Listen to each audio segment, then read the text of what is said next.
अब्दुल जलाल खानी महोदय।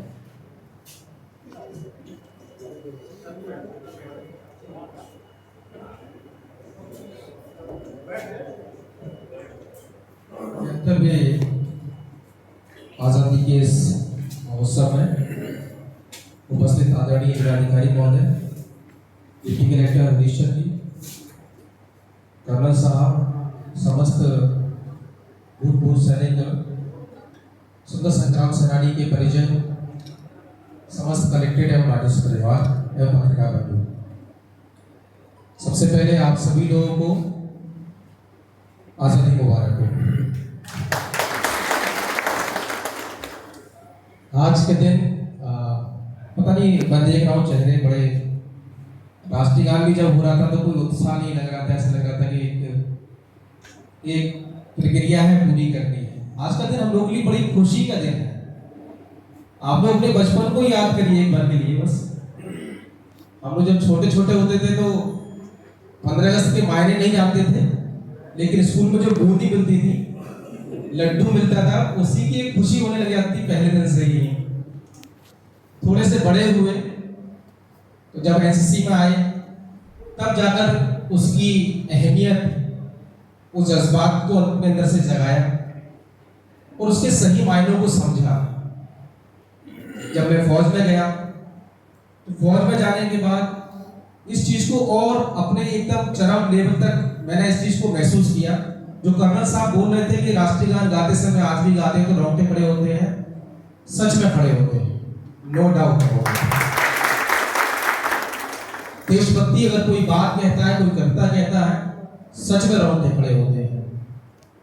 आज भी अगर किसी भी देशभक्ति से संबंधित ओतप्रोत कर किसी फिल्म को देखते हैं या किसी गाने को सुनते हैं तो सच में रोंगटे खड़े होते हैं। और मुझे लगता है कि ये रोंगटे खड़े होना हम लोगों के जज्बात बचे होने को बार बार इंगित करता है कि ये खड़े होना अच्छी बात है और होना चाहिए। देशभक्ति एक ऐसी चीज है जो कभी बाहर से नहीं आ सकती है। बाहर से हम लोग तमाम चीज कर सकते हैं, हम लोग कोशिश कर सकते हैं, तिरंगा लगा रहे हैं, देशभक्ति और चीजें बता के सब कुछ कर रहे हैं, लेकिन जब तक वो विदिन नहीं है, आप महसूस नहीं कर रहे उस चीज को, तो ये समझिए कि फिर वो सुपरफिशियल है, बबल्स की तरीके से बाहरी तौर पर है। और सच में मैं जहर उठता हूँ या मुझे ऐसा एहसास होने लग जाता है, थोड़ा जज्बाती किस्म का हूँ इस वजह से शायद, कि वो मंजर अगर आप सोचें, वो परिस्थितियां अगर आप सोचें कि क्या रहा होगा उस समय की स्थितियां, आजादी से पहले की स्थितियां जब हम लोगों को देखते हैं, आज के समय में जरा सी खरोंच आ जाती है, जरा सा हाथ कट जाता है तो हम लोग इतना घबरा जाते हैं। वहां लोग हंसते हंसते देश को आजाद कराने के लिए फांसी के फंदे पर झूल रहे, 22 उम्र, 23 साल की उम्र में, 24 साल की उम्र में, इतना जज्बा देश के लिए। आज का दिन सच में उस जज्बे को, उन वीर शहीदों को, उनकी शहादत को याद करने का दिन है, जिन्होंने इस देश को अपने खून से, अपने पसीने से, अपने पूरे जी जान लगाकर इस देश को ब्रिटिश हुकूमत से, हमारे देश को आजादी दिलाई। हम सभी लोग अपने मन से उनको श्रद्धांजलि दें, नमन करें। यह आज उनके लिए दिन है, उन शहीदों की शहादतों का दिन है। और हम सभी लोग आज इस मीटिंग हॉल में बैठे हैं। हम लोगों का पहला यही है कि हम सभी लोग उन सभी ज्ञात और अज्ञात जितने स्वतंत्रता संग्राम सेनानी थे जिन्होंने इस देश को आजाद करने में अपनी महती भूमिका निभाई है, हम उनको याद करें। हम लोग 10, 15, 20, 25 लोगों के नाम ले सकते हैं, लेकिन हम लोग जरूर ये देखें कि जब नेताजी सुभाष चंद्र बोस खड़े थे तो उनकी सेना में कितने हजारों लोग थे, कितनी महिलाएं थी उस सेना में। गांधी जी जब चलते थे तो अकेले गांधी जी नहीं चल रहे होते थे, हजारों लाखों लोगों की भीड़ भी उसमें लगी हुई थी। उस सभी लोगों ने अपनी जिंदगी निछावर करके अपना एक तरीके से इस देश को आजाद कराने में जो भूमिका निभाई है, हम सभी लोग आप उनको नमन करें। जब हमारा देश आजाद हुआ तो हम लोगों के सामने कई सारी चीजें थी, हम लोग कई सारी चीजें में से किस चीज को चुन सकते थे। हम लोग तानाशाही चुन सकते थे, हम लोग राजतंत्र चुन सकते थे, लेकिन इसके बावजूद भी हम लोगों ने लोकतंत्र को चुना। और इसी लोकतंत्र को चुनने के बाद से जब हमारा देश का संविधान लागू हुआ, लोकतांत्रिक प्रणाली के चलते हुए उस समय में जब हमारे देश के सामने कितने सारे संकट थे, जब देश एक नया आजाद होता है तो नए तरीके से उसको अपने हाथों, हम लड़ तो रहे थे अंग्रेजों से कि हम अंग्रेजों से लड़ेंगे और सत्ता हमें हमारे हाथ में चाहिए, हमें सुराग चाहिए, हमें मिल भी गया। लेकिन उस समय की क्या परिस्थितियां थी आप सभी लोग भली भांति जानते हैं। अनाज का संकट था, अपने सिस्टम को पूरी तरीके से कंट्रोल करना था, कई प्रकार की बीमारियां थी, कई प्रकार की अकाल की स्थिति थी, बुरा वाला अनाज आता था, कई चीजें थी, प्लेग बीमारी हुई, कई सारी चीजें चलती रही। लेकिन अपने आप को संगठित करना, अपने साथ में अच्छे कद्दावर नेताओं के साथ में जुड़कर देश को सही दिशा में लेके जाना एक अपने आप में बहुत बड़ा टास्क था। और तब से हम लोग पूरा करते करते आज हम 2024 तक पहुंचे हैं। तो निश्चित तौर पर अगर आज मैं यहाँ 2024 15 अगस्त में खड़ा होकर देखता हूँ तो मैं देखता हूँ कि हमारे देश ने, हमारे देश के साथ साथ जब हमारा देश आजाद हुआ तो करीब बहुत सारे ब्रिटिश हुकूमत से बहुत सारे देश थे जो आजाद हुए थे साथ में, हमारे आस पड़ोस के देश भी अगर आप देख सकते हैं। इसके अलावा जो उपनिवेशिक अन्य देश थे वहां से भी देश आजाद हुए थे। लेकिन सभी देशों में अगर किसी देश ने सबसे ज्यादा तरक्की की है तो हमारा हिंदुस्तान है। हर मायने में हम लोग अपने आप को बहुत ऊपर तक लेकर आए हैं, चाहे वो आर्थिक रूप में हो, चाहे आर्थिक समृद्धता के रूप में हो, लोगों के विकास के रूप में हो, इंफ्रास्ट्रक्चर के रूप में हो, और एक पॉलिटिकल स्टेबिलिटी के रूप में है। हर तरीके से हमारे देश ने तरक्की की है। मैं अपने आप को इस पद पर और इस सेवा में आकर बहुत ही अपने आप को गौरवान्वित और हम्बल महसूस करता हूँ।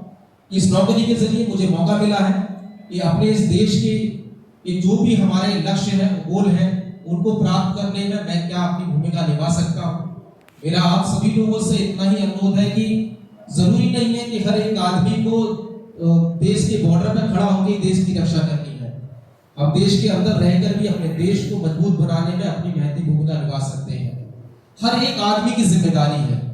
एक पुलिस अगर किसी चोर का, किसी डकैत का पीछे करने जा रही है और उसकी गाड़ी खराब हो जाती है तो एक पंचर जोड़ने वाला पुलिस की गाड़ी की पंचर भी अगर जोड़ रहा है, ठीक कर रहा है, तो वो भी इस देश को मजबूत करने की दिशा में एक काम कर रहा है। हर एक आदमी, जैसा हरिश्चंद्र ने कहा, किसी को छोटा बड़ा नहीं, हर एक आदमी की बहुत भूमिका है। हर आदमी बॉर्डर पर नहीं जा सकता। हम इस देश के अंदर रहकर भी जो भी हमारी जिम्मेदारियां हैं, जो भी हमारे दायित्व हैं, और हम लोग फॉर्चुनेट इसलिए क्योंकि हम लोग पब्लिक से डायरेक्टली जुड़े हुए हैं, हम लोग पब्लिक सर्वेंट हैं। लोग छोटी छोटी समस्याओं के लिए हमारी तहसीलों में, हमारे कलेक्ट्रेट में, हमारे ब्लॉक में हमारे पास आते हैं और हमारे पास किसी की पेंशन बननी है, किसी की विधवा पेंशन है, किसी का कास्ट सर्टिफिकेट बनना है, किसी का डोमिसाइल बनना है, किसी की पेंशन बननी है, किसी का कुछ होना है, बहुत सारी छोटी छोटी चीजें हैं। अगर हम उनको ये सहूलियतें दे देंगे और अपनी जिम्मेदारी का पूरी ईमानदारी और निष्ठा के साथ निर्वहन कर लेंगे तो निश्चित तौर पर आप एक छोटी कड़ी के रूप में ही सही, लेकिन इस देश की लोकतंत्र की व्यवस्था को, अखंडता को आप मजबूत करने में अपना बहुत बड़ा योगदान निभा रहे हैं। और हम सभी लोग जिस भी पटल पर हैं, जिस भी पद पर हैं, जिस भी रूप में हैं, आम नागरिक के रूप में भी क्यों नहीं है, लेकिन हम सभी लोगों को एक भूमिका है कि जिन लोगों ने हमारे इस देश को आजाद कराने के लिए इतना बड़ा बलिदान दिया, आज उस धरोहर को हमें बचा के रखना है। इतनी प्रगति करने के बाद भी कुछ जगह पर कुछ काम अभी बाकी है, जिसे हर पीढ़ी को करना होता है। हर पीढ़ी के सामने एक जिम्मेदारी होती है, हर पीढ़ी के सामने कोई एक नया चैलेंज होता है। हम ये पीढ़ी है, हमारे पूर्वजों ने कर दिया और हम कुछ ना करें तो हम अपने आने वाली पीढ़ी को क्या सौगात देकर जाएंगे। हमें इसके बारे में सोचना होगा कि हमारी यह भूमिका है, इस पीढ़ी की जिम्मेदारी है, ये हमारा देश है, ये हमारा हिंदुस्तान है और हमें अपने इस हिंदुस्तान को और बेहतर बनाने के लिए और बेहतर से बेहतर बनाने के लिए हम जिस भी पद पर हैं, जिस भी रूप में हैं, अपनी जिम्मेदारी से अपने कामों को पूरा करें। तो मुझे लगता है कि निश्चित तौर पर जैसा कि माननीय मुख्यमंत्री जी का एक संकल्पना है 2047 तक हम अपने देश को विकसित भारत की श्रेणी में लाकर खड़ा करेंगे। हम सभी लोगों का एक समन्वित प्रयास इसको निश्चित रूप पर उस लक्ष्य को पूर्ण करने में सहयोग प्रदान करेगा। आज के दिन पुनः आप सभी लोगों को बहुत बहुत आजादी की शुभकामनाएं। जय हिंद, जय भारत।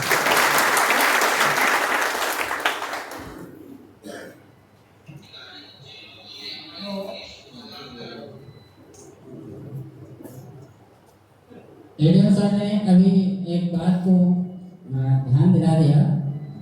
हमारे देश के प्रधानमंत्री आदरणीय लाल बहादुर शास्त्री जी थे, उस समय अन्न का अकाल पड़ा। तो प्रधानमंत्री जी का आह्वान हुआ कि यदि हम भारतवासी एक दिन उपवास करेंगे और उस उपवास से जो हमारा अन्न बचेगा, जो बिल्कुल भूखे नंगे घूम रहे हैं उनको हम बांटेंगे। तो उनका ये संकल्प आज जो है पूरा हुआ।